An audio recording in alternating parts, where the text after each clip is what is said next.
On today's Go, we're going pink.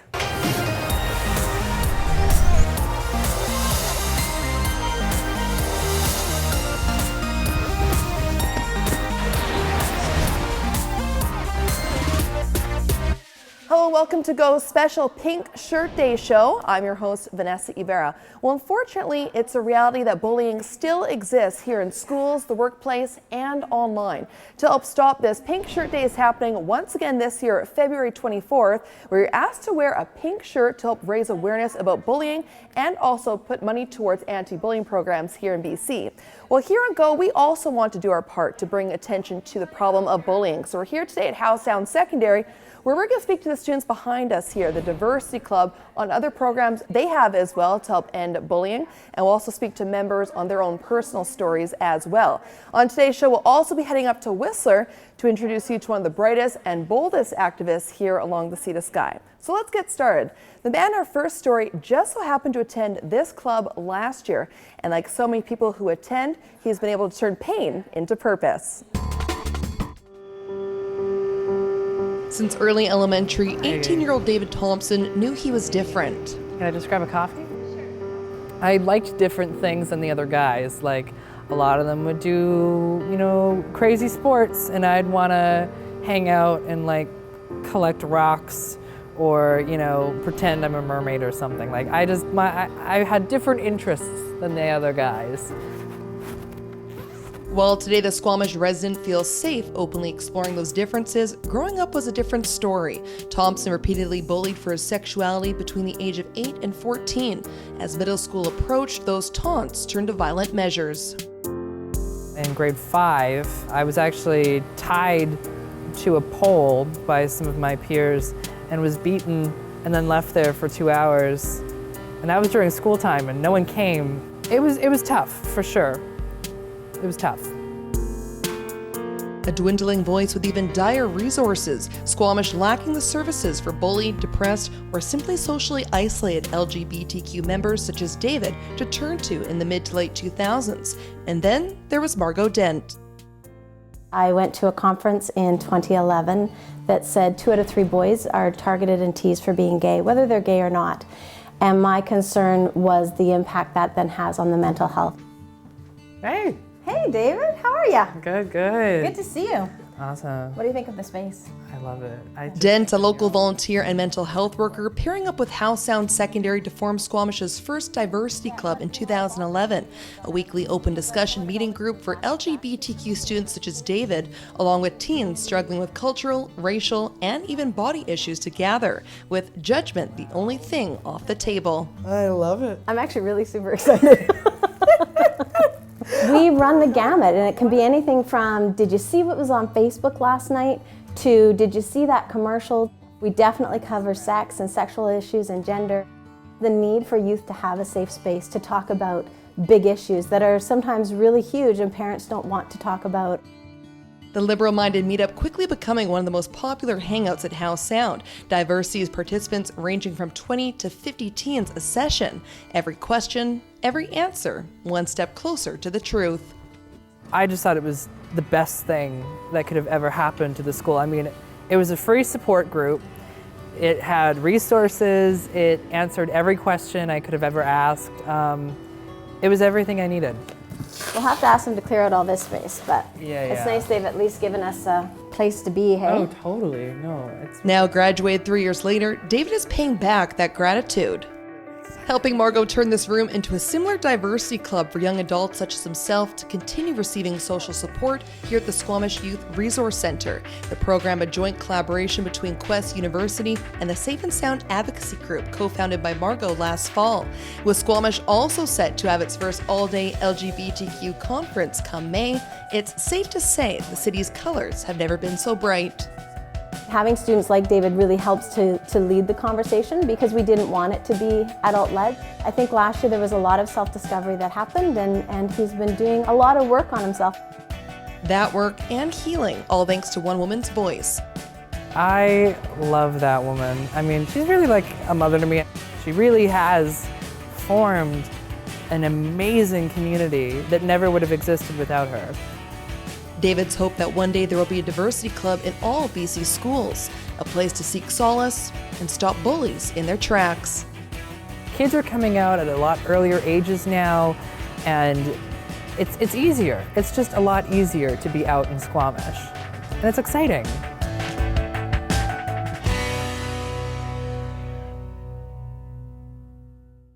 The Squamish Youth Center is open 7 days a week from 3 until 9 o'clock, so swing by. Some great mentorship programs there as well. Okay, well, I'm here with Ashley, who's one of the leaders. You don't want to take credit for it, you're saying, very humble, Yeah. but one of the people that helped lead the Diversity Club meetings here. You also know David, which is pretty cool. Yeah, I do. He was a Good member. friends. So tell us what this club is all about to start. Well, Diversity Club is really just a safe, accepting place for kids in the school that don't necessarily fit in or have a lot of friends, or kids really who care about the social issues that are happening in society, and they just want to talk about it. That's just pretty cool. You're saying your round tables, you talk about events in the news, also personal things, whatever's on people's minds. Yeah, exactly. And pretty neat. It's been going for 15 years at least, you're saying, Yeah, I think 2000. so. Yeah, I think so. It's been going on for a long time, and it's really great, especially for people in the queer community, to open up and meet new people. Right, have acceptance. So I should say that when it first started 15 years ago, obviously more awareness is coming about LGBTQ. It's always, been there though. But what was the exact reason, would you say, for starting it 15 years ago? Or what's, even to today, what's the main reason you offer this group? Well, I think there was just something lacking in the school community with kids who wanted to talk about these things or didn't fit in. They didn't have a place that they could go, it was happening outside, so I think it's more of like a hangout place for those people, so that it's networking and it's getting the conversation going in the school community. Right. It's really no topic is off the table, which Yeah, is awesome. yeah, exactly. And so how does it work that we're obviously celebrating Pink Shirt Day, preparing for it? How has this helped with anti-bullying initiatives in the school, or maybe help kids get through some hard times with bullying? Well, I think because kids know that this club exists, if they are being bullied, they know that they have people that they can go talk to, and I think that bullying isn't such an extreme thing, because kids are very aware that it's not okay, and that there's a club that talks about these kinds of things. Right. And but last question, because of these clubs, Pink Shirt Day, would you say it's getting better in general? It's been a while since I've been in high school, but the overall atmosphere, are we getting better with less bullying? I think in this generation, I think that they're really getting good at talking about it, and I think that there might be new reasons to talk about it. I think it's less of like cyberbullying. I think a lot of adults think it's a lot of what's happening on the internet, but I think there's a lot that goes on in the classrooms that people don't notice. And I think with opening up more about sexuality and gender and racism, I think that we're getting the topic going more. Yeah, I think it's making it that much harder to actually hide being a bully, so that's amazing. Yeah, All right. exactly. Well, thanks, Ashley, Yeah, for joining thank you so me. much. Appreciate it.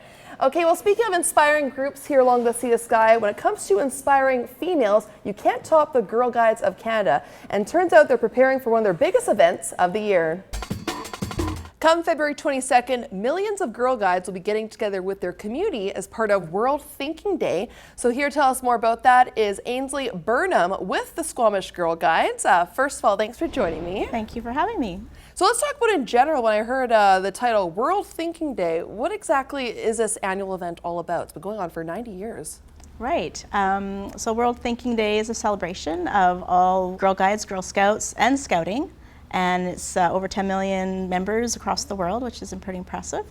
And this year's topic is Connect, and we're just going to have all the girls in our district come together and put on a bit of a display and share what it means to them. Yeah, so like I said, it happens all around the world. It seems like there's different events. Some people do it more through art. They celebrate, all about women's individuality and everything.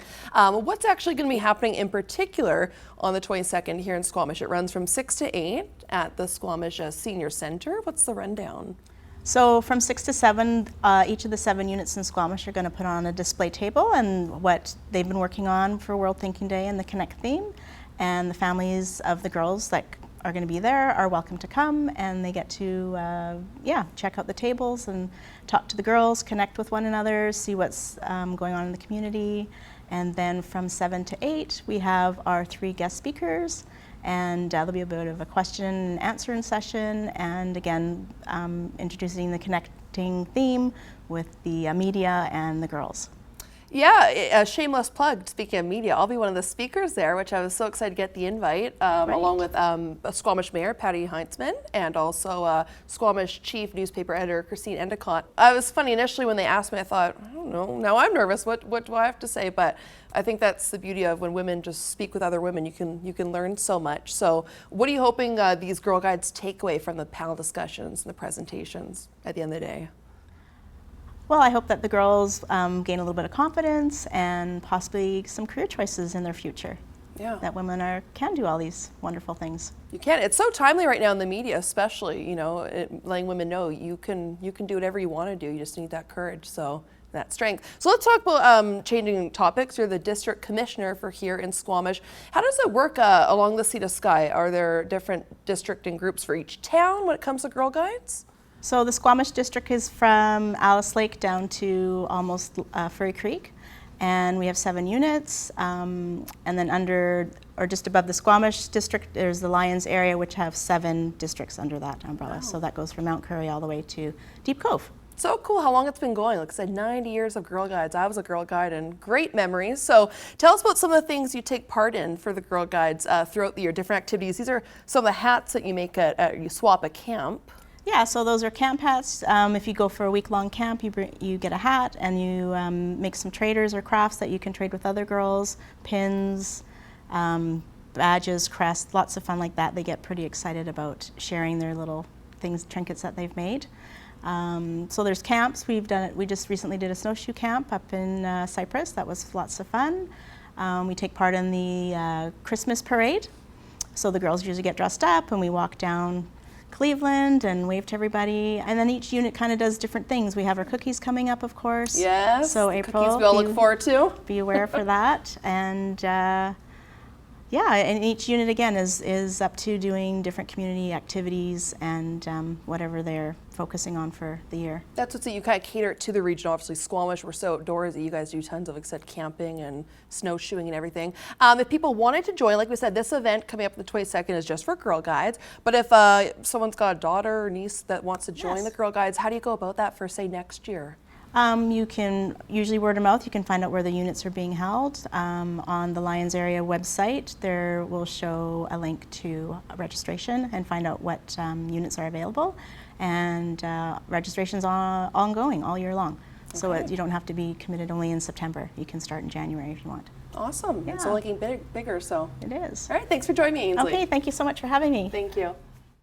Just a reminder, World Thinking Day takes place once again February 22nd, so to learn more about this global event, just visit the link on the bottom of your screen. Well, don't go anywhere, because when we come back, we're cranking up the energy and heading up to Blackcomb Mountain for my 5th and final ski lesson. Did I fall on my face again? Was I able to successfully complete a green run? Well, the answer is when we come back.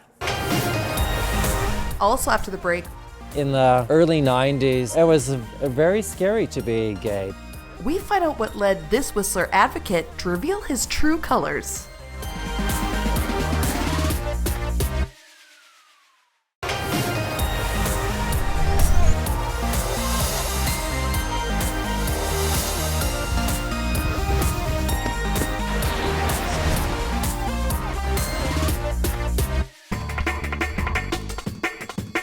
So what is your Pink Shirt promise this year? My Pink Shirt promise is to raise awareness every day, not only on Pink Shirt Day. My Pink Shirt promise is to help end the stigma and assumptions made around bullies and bullying. My Pink Shirt promise is to reach out to an individual who seems like they don't really have somebody to talk to. I promise to, if I see bullying going on, just to stand up and make sure that it stops. My Pink Shirt promise is to not end bullying awareness at wearing a pink shirt.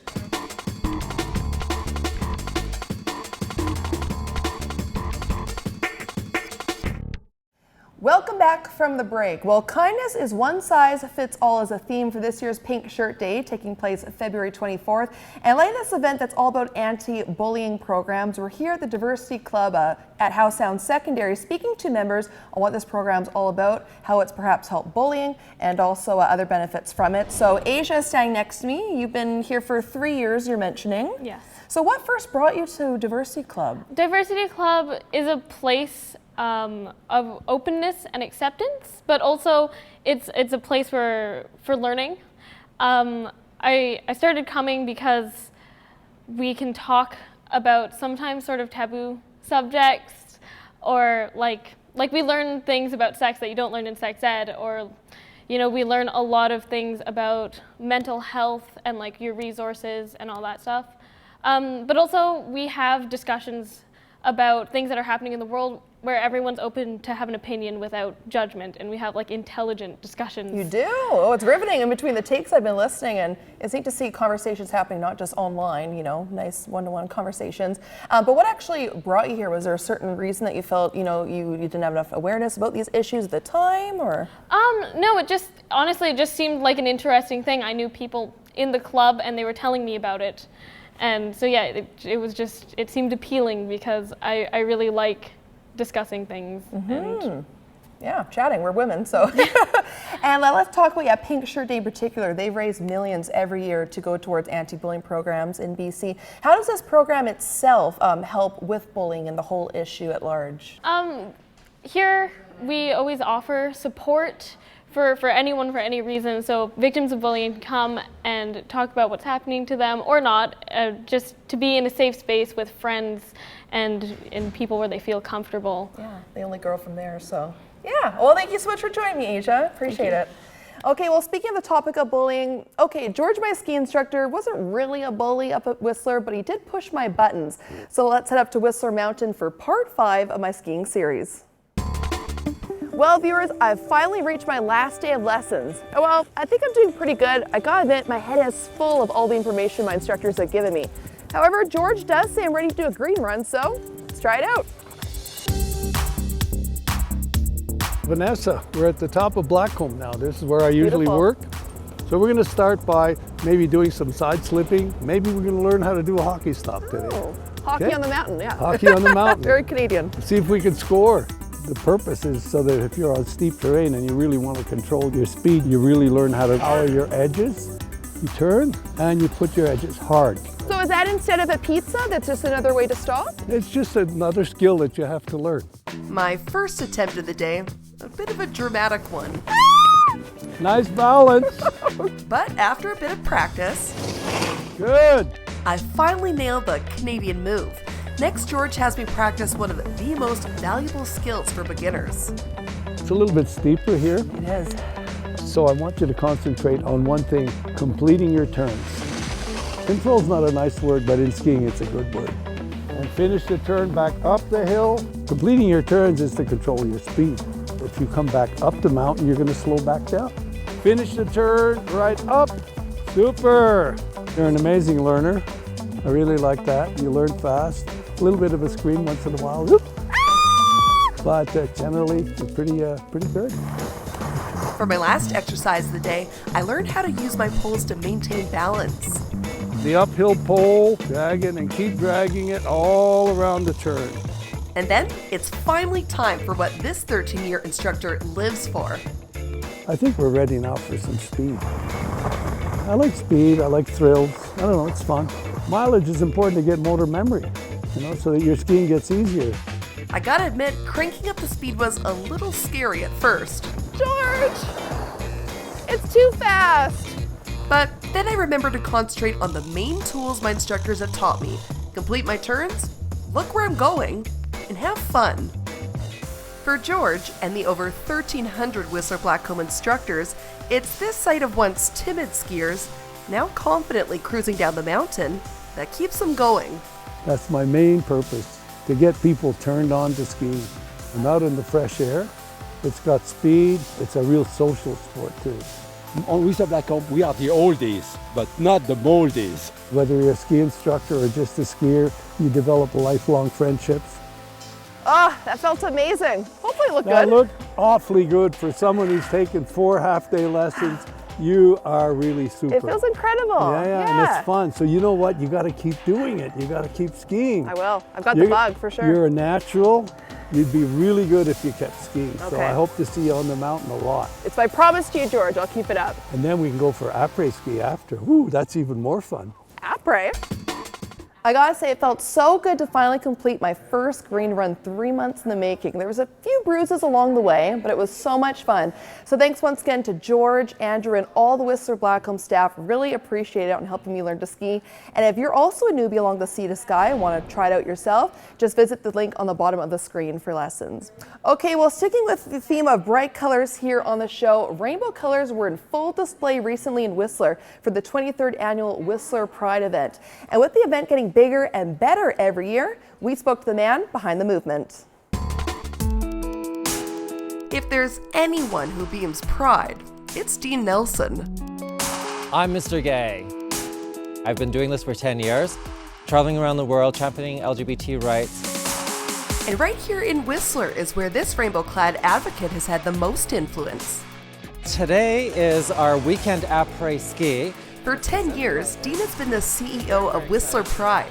Whistler Pride is an 8-day, 65 events. We have 4 pillars that really make up what Whistler Pride is. We have sports, we have culinary, we have health and wellness, and we have social, the entertainment. It's a celebration of diversity, both on and off the mountains. Today, the bubbly businessman and his team are setting up for the event's daily après-ski and ferocious military ball in the evening. Yes. Like so many people attending Whistler Pride, Dean may beam confidence today, but he uses a different word to describe himself in his teens and 20s. Acting. In the early 90s, it was very scary to be gay because we were at the height of the HIV/AIDS crisis. I did everything to try and blend in. However, that all changed after taking part in his first Whistler Pride in 1997.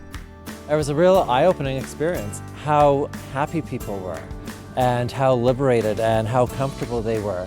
And there was no false pretense. It was like, wow, I want to be like that. Since coming out at 33, Dean has worked tirelessly to fight for equal rights for the LGBTQ community. We hosted the very first Pride House during the 2010 Olympics, and we actually challenged the IOC to recognize LGBT rights. And it's thanks to this activist and others along the Sea to Sky corridor that residents could start to see these colors pop up in their communities. This is where we're proposing the crosswalk, from this corner to that one, and then from that corner over there to that one there. So 2 crosswalks altogether. In Squamish, Council recently approved the first phase in having a rainbow crosswalk similar to the ones in Vancouver and Victoria, painted in the middle of downtown. The rainbow crosswalks, aside from being fabulously fabulous and a lot of fun, really give a message. It's a message to the kids in the community or to the people in the community that the community cares about them. It's getting tougher to be homophobic. You know, more people are calling people on it, and you know, we're hoping to educate and to shift people's awareness gently and lovingly. For Dean, the fact Whistler Pride remains one of the ski resort's biggest events only reinstills his love for the community. I'm really proud of Canada. I'm really proud of Whistler for creating a safe and inclusive environment for people just to be who they are and love who they want to love. It's exciting to see this younger generation growing up in an environment of both sexual and gender fluidity. They're growing up the ability to figure out what gender they are. You have the freedom to express who you are. As for who he is today, fiercely authentic. This is who I am.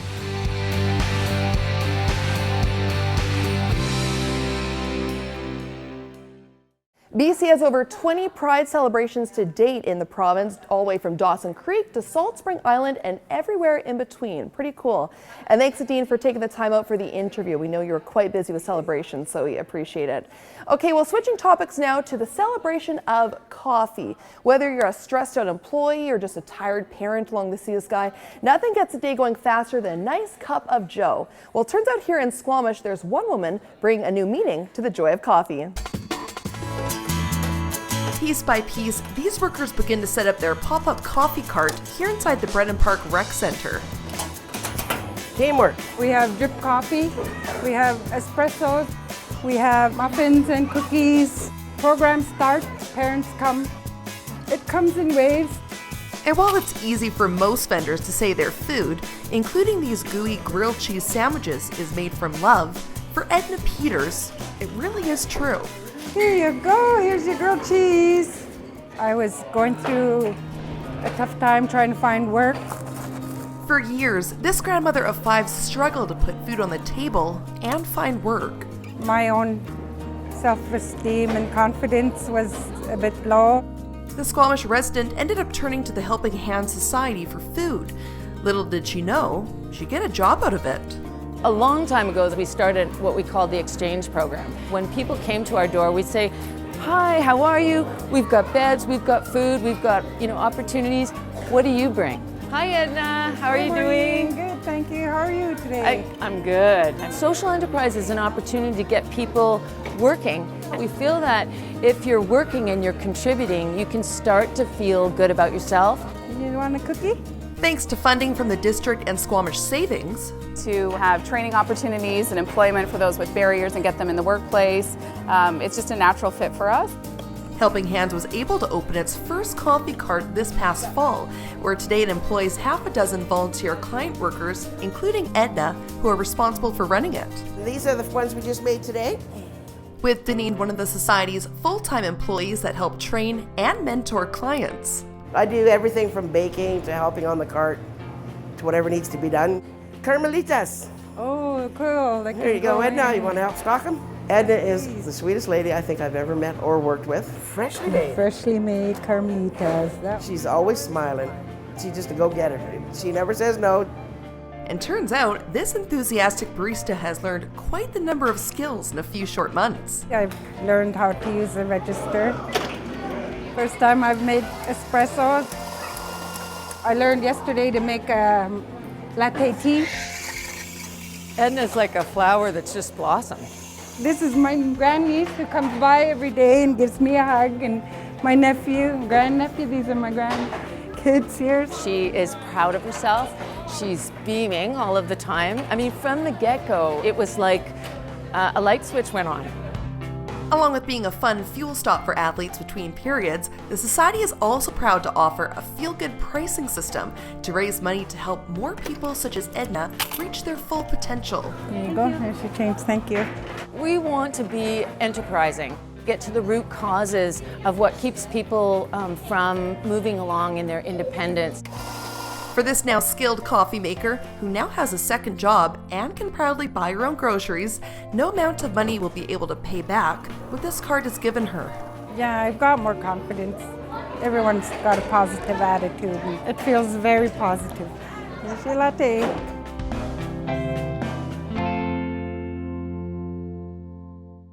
Helping Hands Coffee Cart is open Monday to Friday from 4:30 until 7:30, so be sure to swing by. Well, thanks once again, everyone, for inviting me in. Really cool stuff you're doing here. Yeah, thank you. Yeah. Ashley, you mentioned if people say don't have time to come Thursdays, there's also events happening in March, Safe and Sound's putting on. Tell us about that. Well, Safe and Sound is connecting the queer community of Squamish with the other greater part of Squamish, and networking and learning the acceptance around it. And yeah, it's a really great event with lots of great people. Okay, well, I see you got probably class to go to, so thanks again for joining me. Thank you. Okay, well, that's our show here. Thank you so much for joining us for a special Pink Shirt Day show. Again, let us know, what is your pink shirt promise? You can reach out to us at #PinkShirtPromise on Twitter, and also send us your pictures celebrating on the 24th. You can also email us at seetasky@sjrb.ca. Until next time, I'm Vanessa Ybarra.